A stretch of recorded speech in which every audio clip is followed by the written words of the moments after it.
सर्वांची माफी मागतो। खरं तर काल एक निर्णय आला आणि निर्णय आल्याच्या नंतर आपला पक्ष आणि आपलं चिन्ह हे काढलं गेलं आणि रोहित दादा माझ्या एका मित्रानं सकाळी मला अण्णाभाऊ साठेंच्या 4 ओळी पाठवल्या आणि मला ते वाटलं की माझ्यासारख्या युवकाला वाटलं की आजच्या राजकारणाला ह्या 4 ओळी खरंच साजेशी आहेत। अण्णाभाऊ साठे लोकशाहीर यांना दूरदृष्टी होती म्हणून त्यांनी त्यावेळेला त्या लिहून ठेवल्या का? ही न्याय व्यवस्था काहीकांची रखेल झाली, ही संसद देखील हिजड्यांची हवेली झाली। मी माझ्या व्यथा मांडू कुणाकडे, कारण इथली न्याय व्यवस्था भ्रष्टाचाराने रंगीन झाली। ह्या अण्णाभाऊ साठेंच्या ओळी आजच्या राजकीय परिस्थितीला साजेशा वाटतायत। आज कशा पद्धतीने आतापर्यंत एखाद्या नेत्यावर अन्याय झाला तर त्या नेत्यानं पक्ष सोडायची पद्धत होती, नंतरच्या काळात पक्ष फोडायची पद्धत सुरू झाली, पण पक्ष चोरायची पद्धत ही अलीकडच्या काळात सुरू झाली आणि पक्ष कुणाचे चोरले जात आहेत? ज्या लोकांनी महाराष्ट्रामध्ये योगदान दिलं, ज्या लोकांनी महाराष्ट्राच्या अस्मितेसाठी पक्ष स्थापन केले, स्वर्गीय बाळासाहेब ठाकरे ज्यांनी मराठी अस्मितेच्या मुद्द्यावर पक्ष स्थापन केला, त्या स्वर्गीय बाळासाहेब ठाकरे साहेबांचा पक्ष चोरून घेण्यात आला। आदरणीय पवार साहेबांनी पक्ष स्थापन केला, काल आपला पक्ष चोरून घेण्यात आला। म्हणजे पक्ष चोरायची पद्धत ही महाराष्ट्रामध्ये नवीन आहे, पण जे पक्षावर दरोडे टाकतायत त्या दरोडेखोरांना माहित नाही की दरोडेखोरांना अद्दल घडवायची परंपरा ही महाराष्ट्राची आहे। महाराष्ट्र त्यांना अद्दल घडवल्याशिवाय राहत नाही। 2019 ला देखील आता एवढं झालं तात्या की आपला पक्ष आता होलसेल मध्ये फोडलाय। 2019 मध्ये रिटेल मध्ये फोडला होता। 2019 मधून पण आपल्याकडून लोक गेली, उस्मानाबादचे पितापुत्र गेले, तुमच्या जिल्ह्यातले पितापुत्र गेले, असे अनेक उदाहरणं 2019 चे आपल्याला सांगता येतील। पण आदरणीय पवार साहेबांचा झंझावात सुरू झाला, जयंत पाटील साहेबांनी नियोजन केलं आणि 2019 ला जी मीडिया आपले 18 आणि 22 आमदार येणार म्हणून सांगत होते त्यांना 54 आमदार राष्ट्रवादी काँग्रेस पक्षाचे निवडून आले आणि 17 आमदार हे 15,000च्या आतल्या फरकानं हे 17 उमेदवार आपले पडले, जिथं वंचित आणि MIM ने आपली मतं खाल्ली। आणि जे भारतीय जनता पार्टी 105 वर आली, त्या भारतीय जनता पार्टीचे 37 आमदार हे 15,000च्या आतल्या फरकानं निवडून आले, तिथं वंचित आणि MIM ने मतं कमी केली, नाहीतर भारतीय जनता पार्टी मागच्या वेळेसच 68-70 वर आली असती। आज देखील आपला पक्ष फोडला जातोय, चोरला जातोय। जर देशातल्या सर्वात शक्तिमान पक्ष, सर्वात विकासाचं लोकप्रिय नेतृत्व त्यांच्याकडे, तर त्यांना आज पक्ष फोडायची गरज का पडतीये? कारण त्यांना माहिती आहे की आपण कितीही काही केलं तर आज महाराष्ट्र त्यांच्या विरोधात चाललाय। आज मोठ्या समस्या आहेत, बेरोजगारीची मोठी समस्या आहे, ज्याच्यावर रोहित दादाने संघर्ष यात्रा काढली। बेरोजगारीचा दर हा 10.9% झालाय। मागच्या 45 वर्षात जेवढी बेरोजगारी वाढली नाही तेवढी बेरोजगारी मागच्या 8 वर्षात वाढली। 6,95,00,000 युवकांचे रोजगार मागच्या 8 वर्षात गेले। जे 2 कोटी युवकांना रोजगार देऊ म्हणून सत्तेवर आलेलं सरकार, ह्यांच्या काळात नवीन रोजगार सोडा, पण आहेत ते रोजगार गेलेत। वेदांता फॉक्सकॉन नावाचा प्रकल्प, ज्या प्रकल्पाच्या माध्यमातून आपल्या महाराष्ट्रामध्ये 1,58,000 कोटी रुपयाची गुंतवणूक येणार होती, आपल्या महाराष्ट्रातल्या 2 लाख युवकांच्या हाताला रोजगार मिळणार होता, तो प्रकल्प ह्यांनी उचलला, गुजरातला घेऊन गेले। टाटा एअरबसचा प्रकल्प गेला, सॅफ्रॉनचा प्रकल्प गेला, सिंधुदुर्गला काल परवा गेल्या आठवड्यात पाणबुडी पर्यटनाचा प्रकल्प गेला, फिल्मफेअर अवॉर्डचा प्रकल्प गेला। म्हणजे गुजरातला उद्योगाचा पेटारा आणि माझ्या महाराष्ट्राच्या युवकाच्या हातात बेरोजगारीचा कटोरा देण्याचं काम हे या भारतीय जनता पार्टीनं सुरू केलंय। आणि या सगळ्याहून तुमचं माझं लक्ष विचलित करायचं म्हणून उद्या हिंदू मुस्लिम एखादी दंगल घडवायची, निवडणुका आल्या की मंदिर मस्जिदीचा वाद लावायचा आणि मूळ प्रश्नावरून तुमचं माझं लक्ष विचलित करण्याचं काम चालू आहे। आता आश्चर्य वाटायला लागले की ज्या लोकांना पवार साहेबांनी मोठं केलं ती लोक आज पवार साहेबांच्यावर बोलतायत। मनाला वेदना व्हायला लागल्यात की खरंच आपण राजकारण आता करायला पाहिजे का? राजकारणाचा दर्जा हा किती खालच्या थराला गेला। ज्या लोकांना पवार साहेबांनी सगळं दिलं, महाराष्ट्रात नाव दिलं, ओळख दिली. आज ती लोक शरद पवार साहेबाच्या शेवटच्या निवडणुकीची वाट पाहतायत. म्हणजे राजकारणाचा दर्जा हा किती खालच्या थराला गेला. ज्या साहेबांनी तुम्हाला सगळं दिलं त्या साहेबाच्या शेवटच्या निवडणुकीची तुम्ही वाट बघतायत. याच्यापेक्षा राजकारणाचा दर्जा की अजून किती खाली जायचा. अरे आपल्या महाराष्ट्राची संस्कृती आहे की वडिलांचं छत्र जर 100 वर्ष जरी आपल्याला मिळालं तरी ते छत्र अजून आपल्याला मिळावं, ही महाराष्ट्राची संस्कृती आहे, परंपरा आहे. पण भारतीय जनता पार्टीच्या विकृतीत आपल्यातनं गेलेले लोक हे आज साहेबाच्या शेवटच्या निवडणुकीची वाट बघतायत.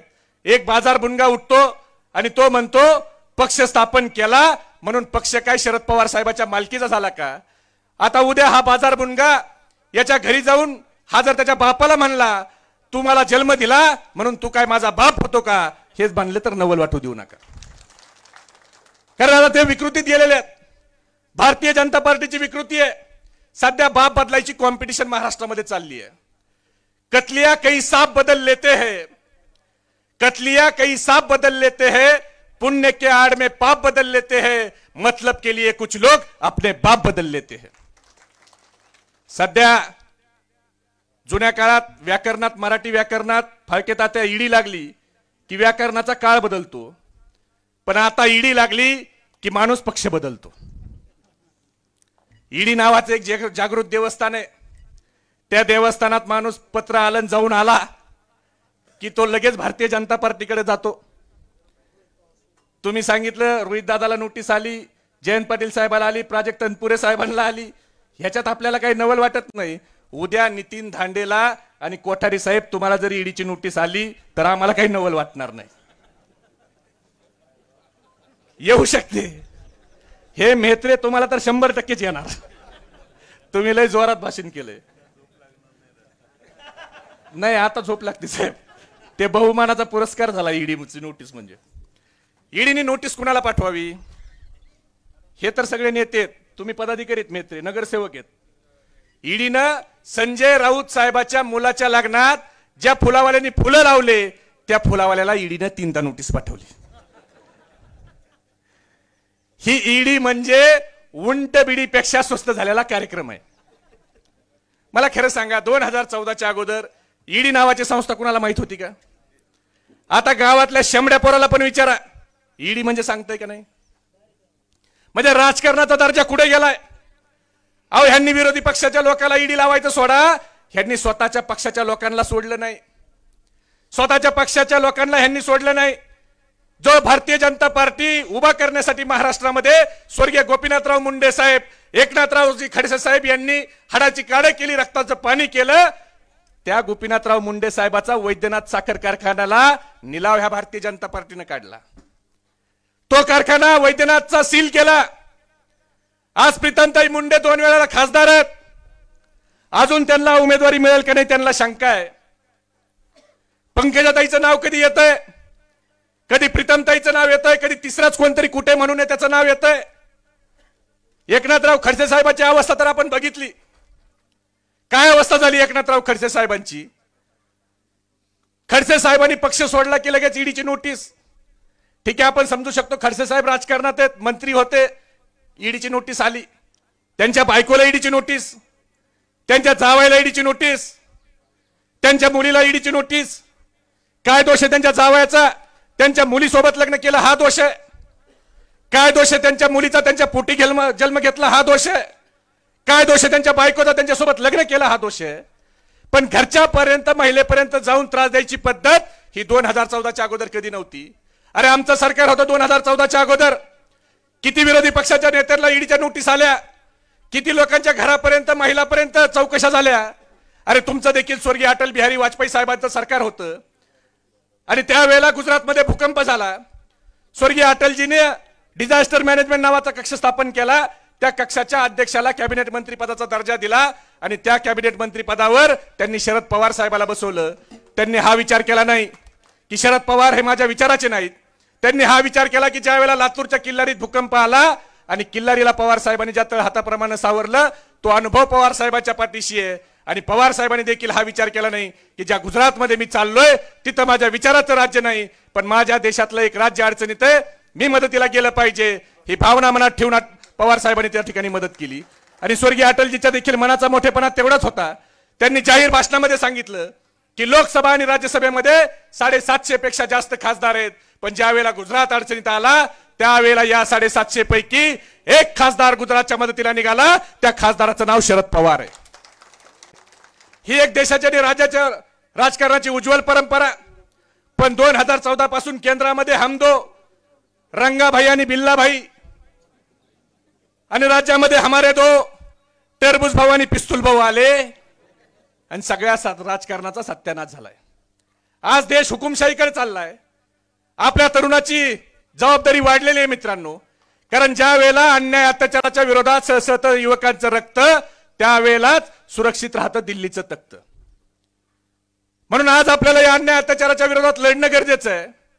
आज मी जबाबदारीने सांगतो, आपला पक्ष फोडलाय, आपले नेते फुटून तिकडे गेलेत, पण साहेब आम्ही महाराष्ट्रामध्ये ज्या वेळेला फिरतोय त्यावेळेला आपला पक्ष सत्तेत असताना जेवढा प्रतिसाद नव्हता तेवढा प्रतिसाद आज युवकांचा मिळतोय.